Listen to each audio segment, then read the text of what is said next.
Which comes first, debt payments or investing?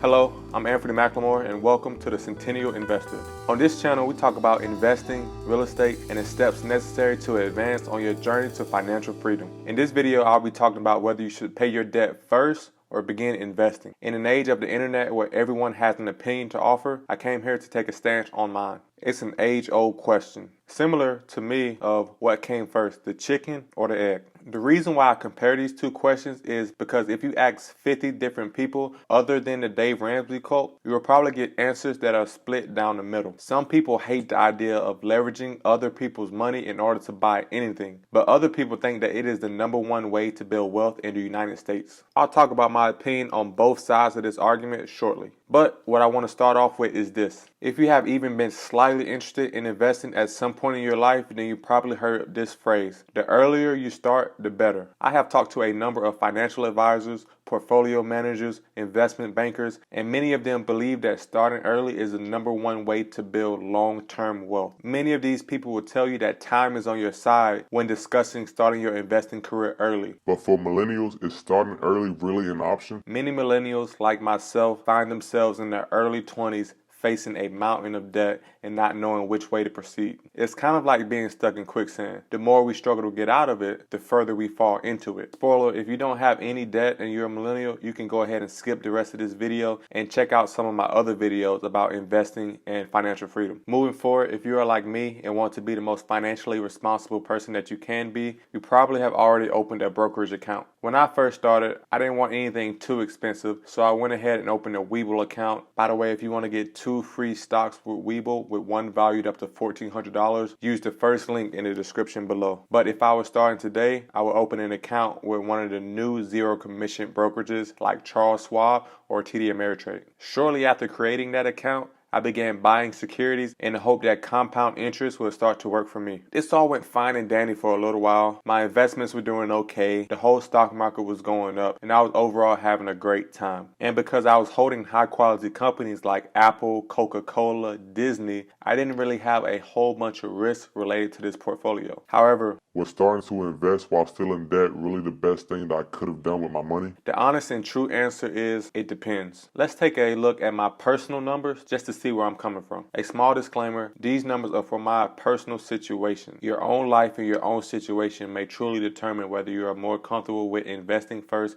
or paying off your debt first. So I started out by inheriting my girlfriend's $33,000 worth of student loan debt. Thanks, babe. In all seriousness, I did not feel bad by taking on this debt because I understood that the system is set up for students to take out massive loans for them to cover the cost of living, tuition, and other expenses that they may have. This is the norm for many millennials, so I thought it would be useful to include this part of my story so that it may relate more to yours. As you can see how I was able to overcome this burden and make progress towards financial freedom. We also combined for an extra $2,500 worth of new credit card debt within the first year of our relationship. This is because we weren't the most financially conscious at the time and like to splurge on the smaller things in life. For me, I had no student loan debt of my own, but I did take out a very expensive loan of $12,100 on a 2015 Jeep Cherokee that I bought my sophomore year of college. Again, not the most financially conscious decision I could have made. The story about this purchase is that it was basically a necessity to buy a car. I just didn't need to buy this car.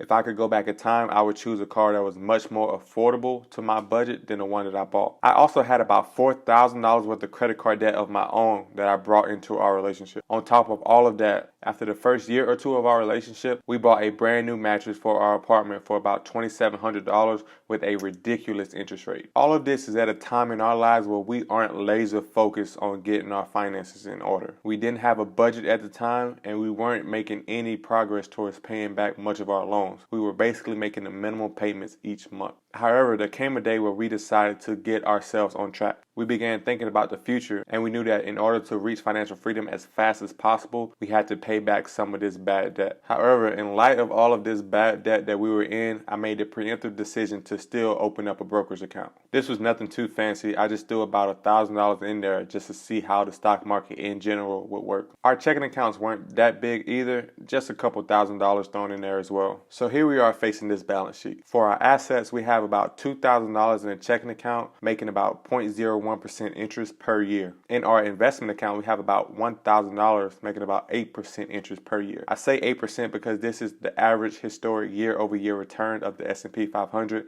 and I base my portfolio pretty much around the S&P 500 as well. This leaves us with a total asset value of $3,000, making 0.03% interest per year. As for our liabilities, our student loans combined were $33,000 with an interest rate of 4.25%. Our auto loan was $12,100 with an interest rate of 14.5%. Our credit card balance was $6,500 with an interest rate of 17%. And last, our mattress loan balance at this time was $2,400 with a crazy interest rate of 24%. This leaves us with a total liability balance of $54,300 and a weighted average interest rate of 9.03%. To explain quickly, I am not using the Robert Kiyosaki version of assets and liabilities. I am using the normal version. Robert Kiyosaki defines assets as anything that you own that brings in cash flow. To him, if it doesn't bring in cash flow, then it is not an asset. The normal definition states that anything that you own of value can be considered an asset. And I tend to agree with the Kiyosaki version on most occasions. Now that that is out of the way, let's get back to my story. So here we are looking at this balance sheet, and we see that it is massively lopsided. Our liabilities outweigh our assets tenfold, and we didn't know where to start in order to figure this thing out. So now what? The clear answer to me and what we ended up doing was this: attack the high interest debt first. Historically, the only debt that we had that I could outperform on a consistent basis with my investment account was the student loans. This is because they had an interest rate of below 7%.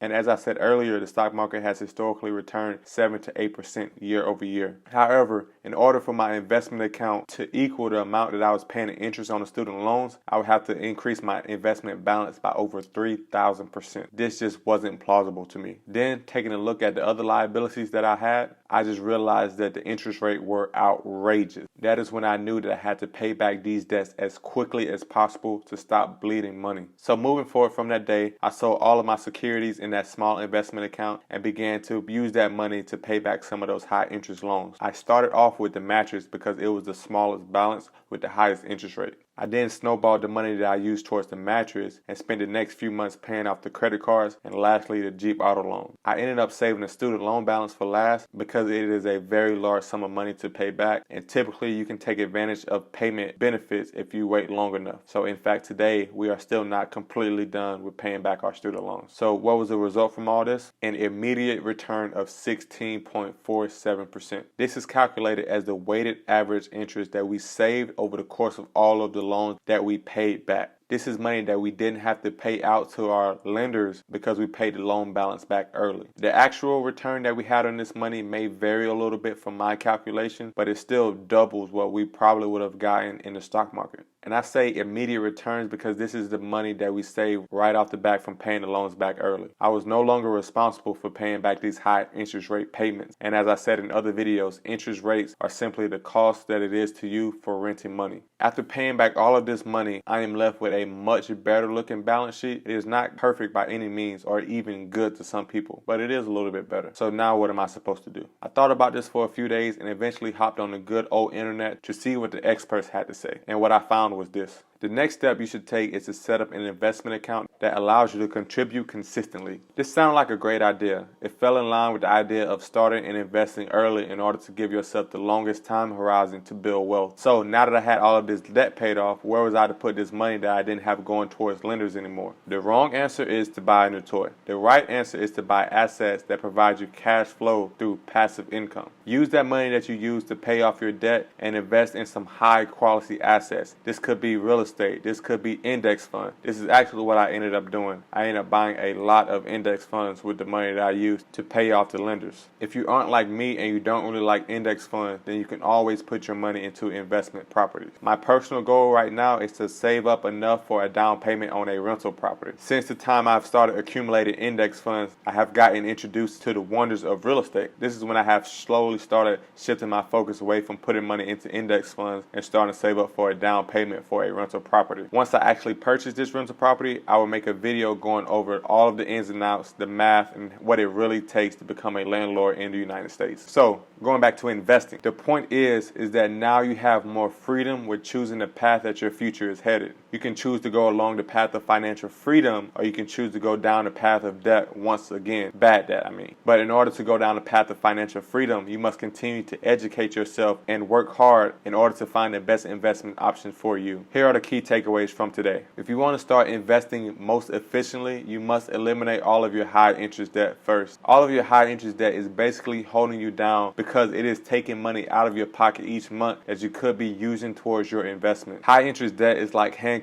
that is restricting you from reaching your full potential with your investment career. A lot of people may think, well, what if I miss out on some good investment opportunities in the meantime? Well, of course you'll miss out on some investment opportunities. There's always investment opportunities that people are missing out on every day. But the point is that you're putting yourself in the best position to be successful by eliminating some of the risks that you're carrying. But if you just can't stand to not get started, then just start a small portfolio like I did. It doesn't have to be anything super extravagant. Just make it a couple $1,000s, usually about 1 to 2, because the more money that you put in this portfolio is the less money that you can be putting towards paying back some of your debt. So at the end of the day, what comes first? Debt payments or investing? I would say high interest debt payments come first. If you have debt that is below 7%, then that is when I would consider starting an investment account rather than paying back debt. Here's a quote to leave you thinking. The building of wealth is a marathon, not a sprint. Discipline is the key ingredient. Thanks for watching. If you like this video, leave me a thumbs up. This is my 3rd video here on YouTube, so support your boy.